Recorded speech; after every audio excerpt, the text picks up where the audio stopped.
Okay, I wanted to show you something. Every year in my garden I plant garlic, and every once in a while, well, quite often actually, I will accidentally miss a clove.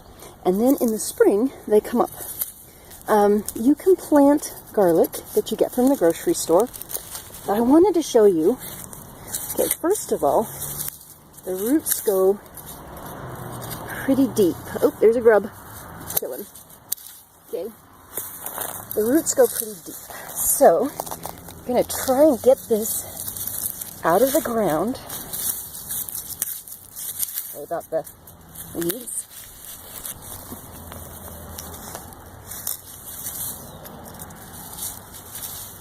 Okay. Okay, that's probably about 6 inches down. Okay. See if it'll come out. Okay.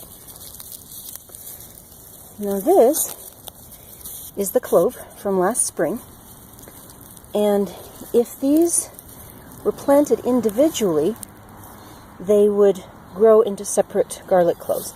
You can't really see it here, but these are clustered too close together. If these were harvested next spring, the way most garlic will be, and I'm going to replant these, but if these were harvested next spring, they would be very, very tiny cloves, clustered very close together, so they'd be long and skinny.